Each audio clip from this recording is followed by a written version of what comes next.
And good afternoon. I'm John Sellars, Executive Director Emeritus of the History Museum on the Square, and you're listening to Stories at Crossroads, brought to you by the History Museum on the Square.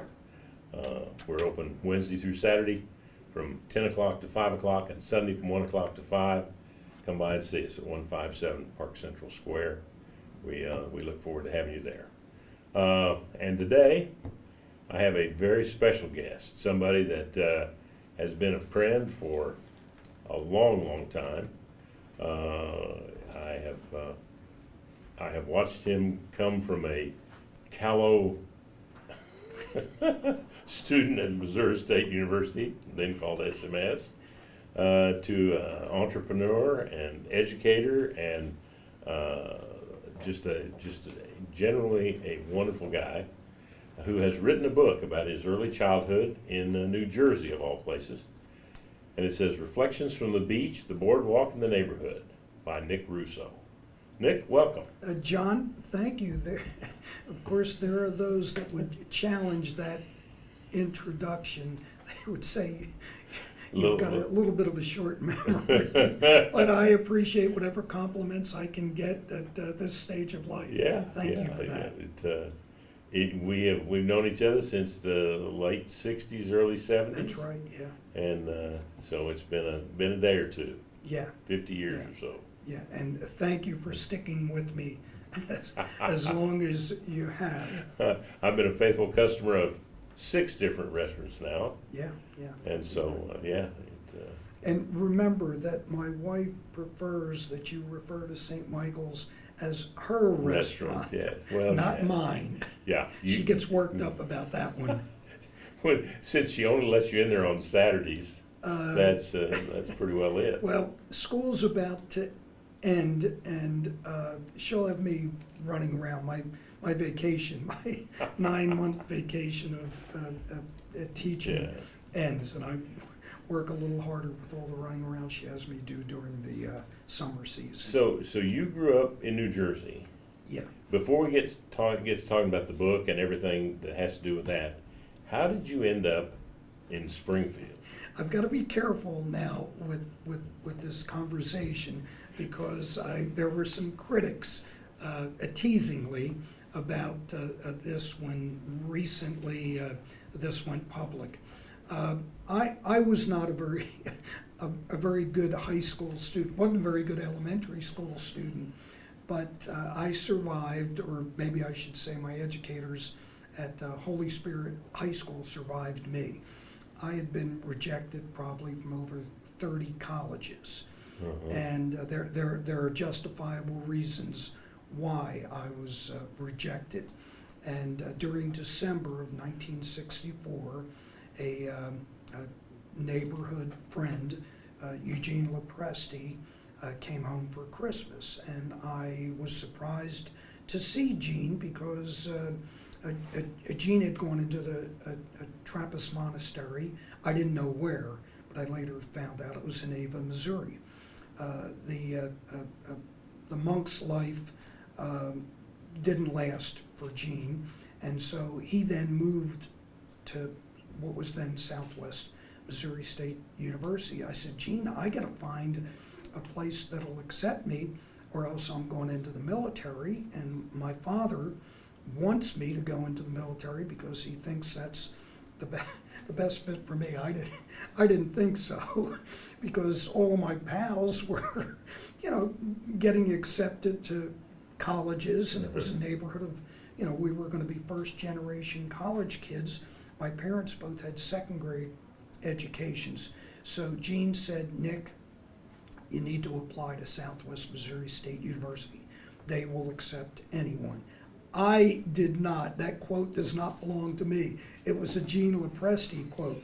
I said, Gene, send me an application.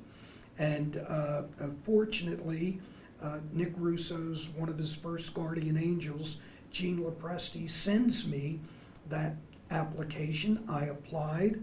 I immediately got accepted, and word spread around smallish Holy Spirit High School. Nick Russo had been accepted to a college, and so 3 other pals of mine applied, and they were all accepted. So 4 of us from Atlantic City, New Jersey. Two of us, myself and Harry Formica, got on a bus in Philadelphia and took the bus ride to Springfield. The other two flew a few days later. Harry and I came, we stayed at the Heart of the Ozarks Motel. I don't know if you would remember that place. And Yeah. Harry carried his stereo system on the bus with him, and when we checked into the Heart of the Ozarks Motel, the woman said, "You two aren't planning on having any parties here, are you?" And I said, "Lady, we don't even know anybody here. We just got off the bus from Philadelphia." So that's what brought me from Atlantic City, New Jersey. The other three left quickly. I stayed because I thought I would come for 1 year, get my grades up, and go back east. That didn't happen. My grades didn't go up, and I stayed. And I thought, I would come here 1 year, go back east. Now I've only been gone 1 year since 1965, and that was a year in graduate school in Canyon, Texas. And I was a terrible fit for Canyon, Texas, but I did get good grades there because there was no place to go. Yeah, well, see, you're easily distracted. Absolutely. We're going to talk to Nick Russo more after these messages. You're listening to History Museum Presents Stories of the Crossroads. We'll be right back. And we're back with our guest, Nick Russo, who has written a book about his early life in New Jersey, and it's called Something from a Boardwalk Philosopher. So, what got you started writing this book? Well, social media. I've always enjoyed writing. It's something that's just always been very therapeutic for me. And when Facebook and Instagram, when those forms of social media became available, I started posting things. And I would be getting reactions that were positive, and so when you get that positive reinforcement, whether what you're doing is positive or negative, you do more of it. Right. So it had been it seemed like forever that people would say to me, "You need to write a book," particularly my wife of 28 years. But I don't think that people understand how challenging, how much discipline and dedication it takes to write a book. And I've never been known for, I don't think, the words discipline or dedication. Commitment. And then that's why Harry Carey called me an enigma, the former Chicago Cubs broadcaster. And I said, "Harry, do you even know what the word enigma means?" Because Harry didn't have a great vocabulary. But as I remember, a senior in high school, I wrote a story in a creative writing class. And after I read my story, the class got up and applauded. So I thought, maybe I've got an audience for this. Maybe this is something that could work for me. And two individuals in particular, Ben Timpson, who is still our soccer coach, our gal soccer coach at Springfield Catholic, and a fella, Steve Maynard, whose two daughters I taught and one of which I coached, said, "Nick, just take that collection of the stuff that you've already written, had published." I had a newspaper once called the Trying Times. I did a sports journal called Nick Russo's Sports Journal once upon a time. They were enormous financial failures, but who cared? I wasn't doing them to make money. Again, it was that, just that unquenchable thirst to communicate, to write.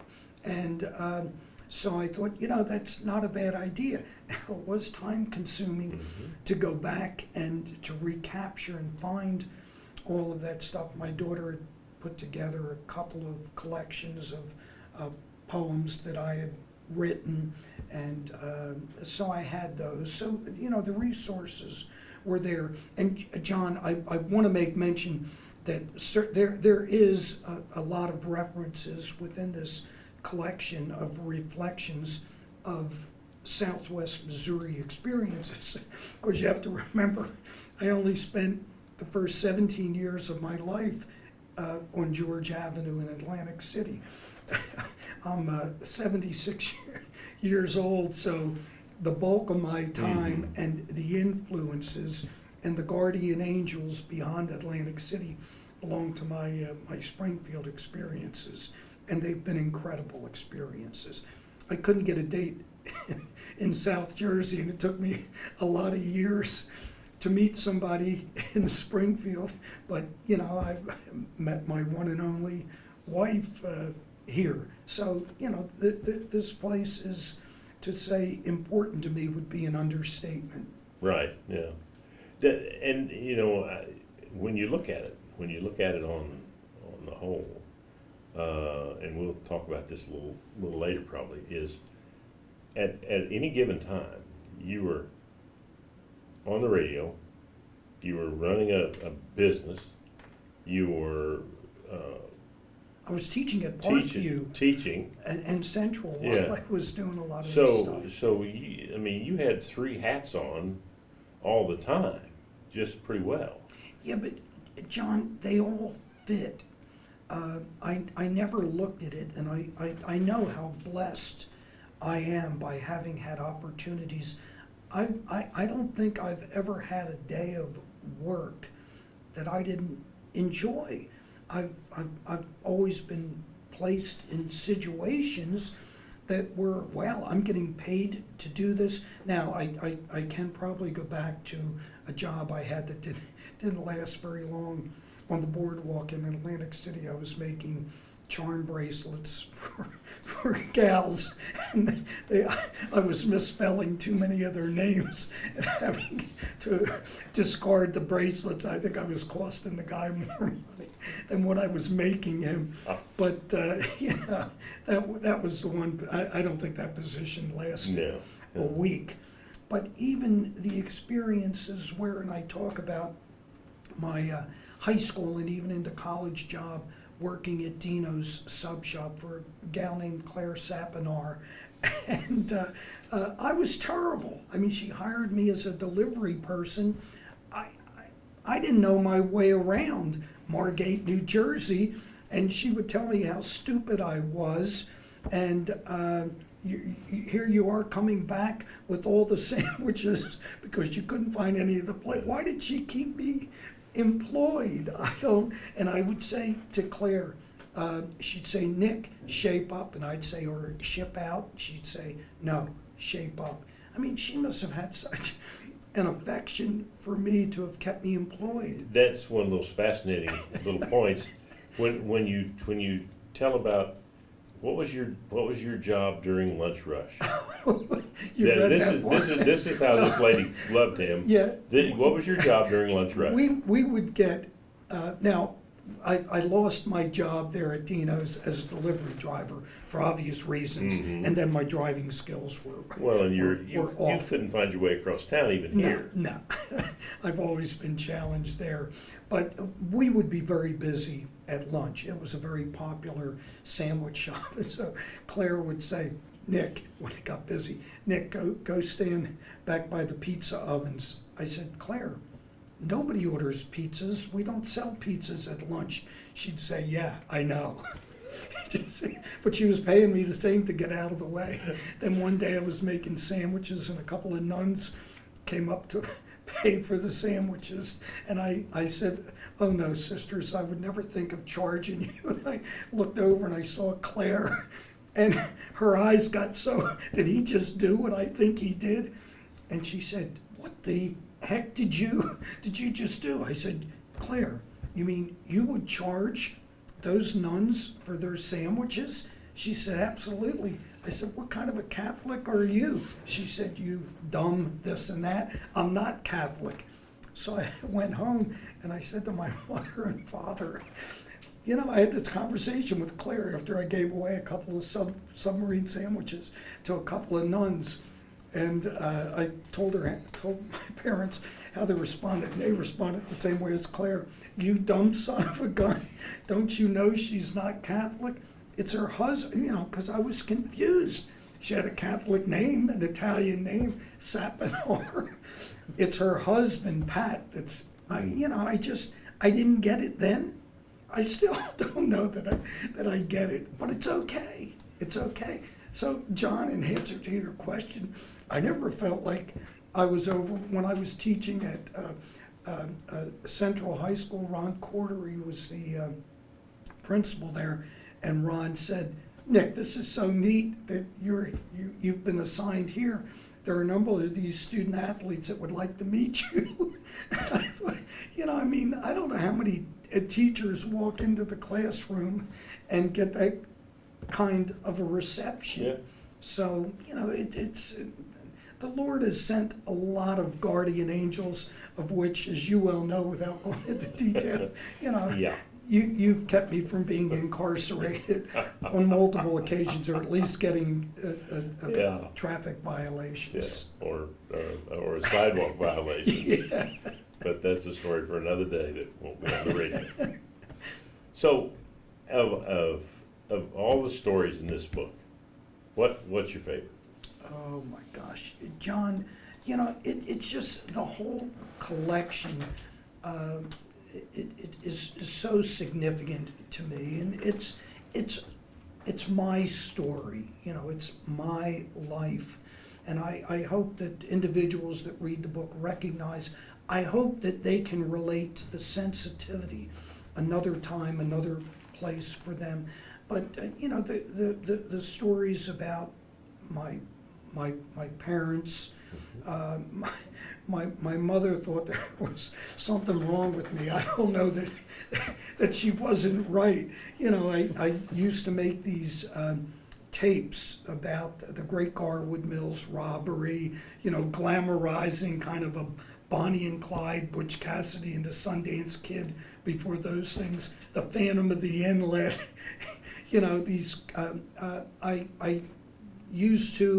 had created these fictional athletic leagues, and I used to call the scores into the Atlantic City Press, and they would print these stories. They were short, but they would print them about a particular athlete that had scored 27 points, or they never checked to see if these leagues were legitimate.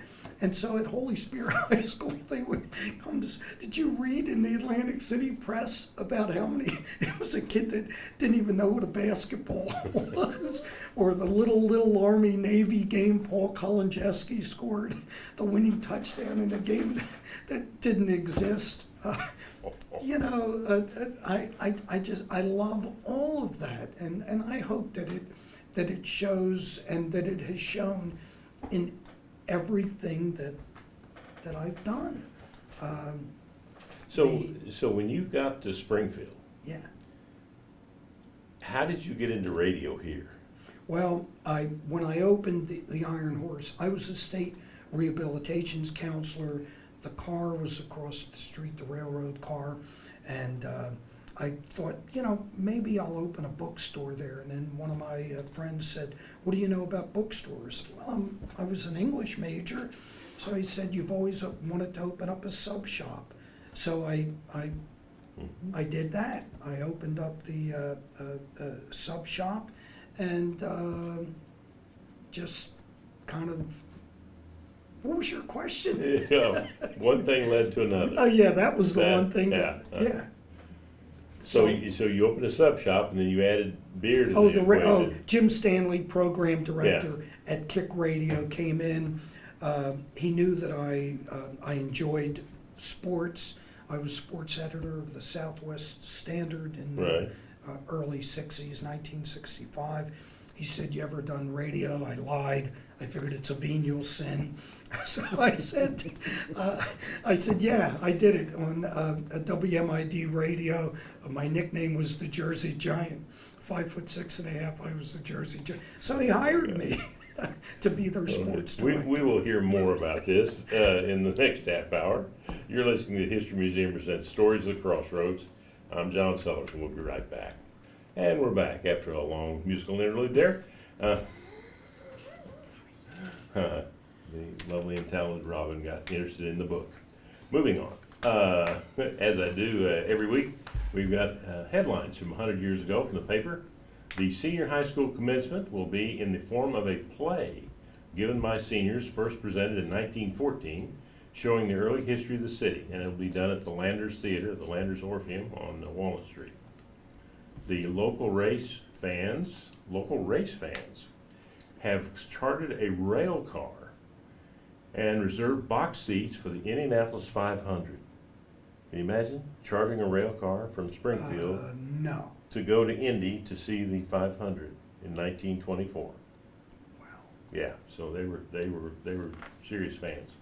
And another Frisco Railroad headline: over 500 Frisco Railroad veteran employees, with each of them with over 20 years service with the railroad, met at a reunion here in Springfield. Over 500 20-plus year veterans of the railroad. That's a lot of folk. And then 10 World War I veterans are to stage an air circus in Springfield, sponsored by the Gold Ballinger Post of the American Legion. So there's a big air circus here for the summer. And at the movies, we had Harold Lloyd in Girl Shy at the Electric, Harold Lloyd in A Sailor-Made Man at the Landers. Harold Lloyd doing really well right then, 1924. And at the Jefferson, we had The Call of the Wild. That's Jefferson Theater. So that's what was going on in the news 100 years ago from the paper. And now we're going to come back to Nick Russo and what's going on with him. Your time on the radio, you had like 14, 15 years you did that show? 17 years of both radio and television. Yeah. Wow. And most of it at Cassie K. Yeah. I worked for that was my maiden race. Was at Kick Radio. Woody was there. Art Haynes was there. We had a fun collection of people. Oh my goodness. And a talented collection. Yeah. Of which, unfortunately, I was not one to be included in the Cliff House, Jim Stanley. Yeah. Mm-hmm. Mark Merrimont. Oh yeah. Yeah. Lots of folk. Bob Bright. Yep, Bob Bright. Correct. Yeah. We're going deep, folks. We're bringing up all the names. So back to the book. Where is it available?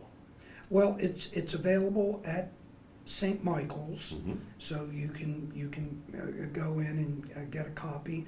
I believe currently there's about 30 or 40 copies remaining. Mm-hmm. Or you can call my wife Jenny, 861-3381, area code 417, and she'll take your order. And if you need to have the book mailed to someone, someplace, she'll take care of that. She'll take all the information. I noticed in the book there's a lot of photographs. Were these all like in a desk drawer somewhere? Or Well, John, I really was surprised, and I think that the fellow with whom I worked with the publishing company likewise was surprised that they reproduced as good as they did. Yeah, they're great pictures. Yeah, of course, a number of the photos are family photos. My 3 sons, my daughter, my wife. You know, the more current photos. And John, I probably should mention that I make mention within the book that there's a lot of family history, my family history, that I don't know about. My daughter recently shared with me that Italy will now allow dual citizenship for great-grandchildren. So my grandparents on both sides of the family were immigrants from Italy. And I don't know much about them. I only knew my maternal grandmother. Well, at a time when the opportunity was there to know about them, I didn't have the interest in asking Yeah, the questions. You didn't have those conversations. No, I didn't. None of us did. And I think that's, it's the life cycle of interest. Now that I have the interest, there's no one to ask. So I certainly, when I talk with my three sons in particular, and my daughter, but my sons, where'd your dad go to high school? Where'd I go to grade school? Why did I, that there's going to come a time when they may develop an interest in these things, and where are they going to go to get the answers? Well, that's it, and that's a selfish reason, but a lot of what it is that we do, yeah. I think it's an important reason. My grandchildren are 6, 4, and 3. They're not going to have, unless the Lord has really got something special planned for me in the future. It's You're just still in great shape. Yeah, well, I'd like to believe that. But as I was asked recently, Nick, how long are you going to teach? Well, I don't think that's up to me. I think it's up to the Lord, my urologist, and my primary care guy. I'd like to believe I'm in control of my own destiny, but there's a certain reality there. Sure. I love this life. I love the life I've been blessed with, and I hope that those that have an interest in reading something from Boardwalk Philosopher will pick up on that. So, that being said, this takes you through your 17th year. Are you going to write a second volume and cover that bus ride from Philadelphia and on from there? As I told you earlier, it took me 50 years to put this together, and if it's going to take me another 50, like my cousin Sam says, and Nicky, what took you so long to do this?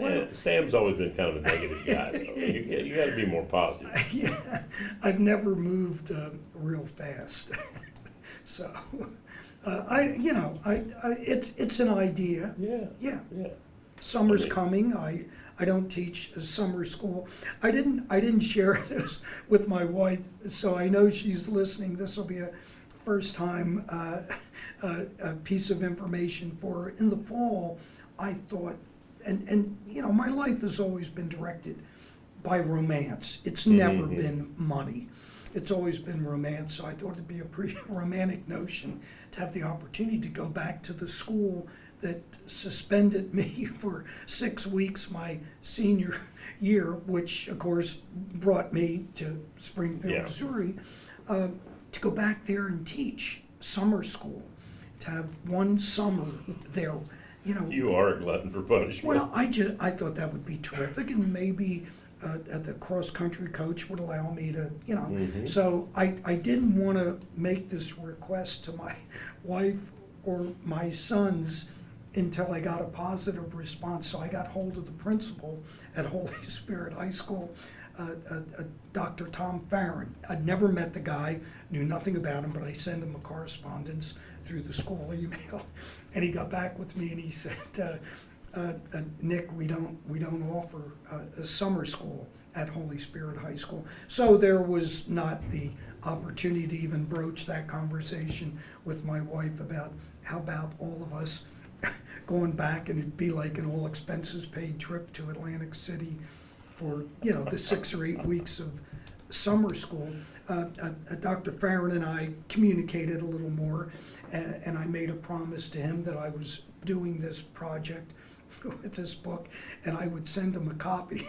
So about a week ago, I gave my wife Dr. Farron's address at Holy Spirit High School, and I said, Jenny, I want you to send this book to Dr. She said, Nick, your high school principal is still the principal? I said, no, it's not Father Van Hartleven. It's a new, you know how old that guy, he'd be 100 years old now. He would really have been blessed by the Lord and a lot of guardian angels. So, you haven't heard back? No, I haven't heard from him. I hope I do, because I was the first graduating class, member of the first graduating class at Holy Spirit High School. And I thought that, he should, I don't know how many members of that class or that school have published books, but I thought that he should know something about That's the true. first student to have ever been suspended Yeah, for 6 weeks. for 6 weeks from Holy Spirit High School, and that it all worked out for me. It seemed to me nothing. I mean, Well, nothing by today's Yeah, it's standards. just a little kerfuffle Yeah. at a school event.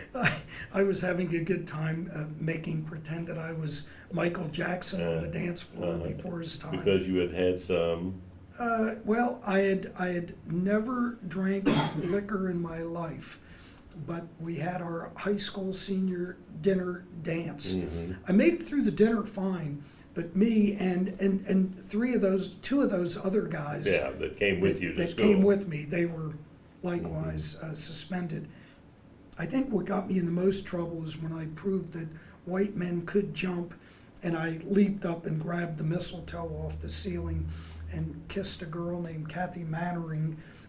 And Father Howie said to me, "I think you should go home." I said, "Father, why would I want to go home? I'm having the time of my life." Well, that led to my, Yeah, demise. 6 weeks. And we're having the time of our life here, talking to Nick Russo, the author of a new book, Something from a Boardwalk Philosopher. You're listening to History Museum Presents Stories of the Crossroads. We'll be back after these messages.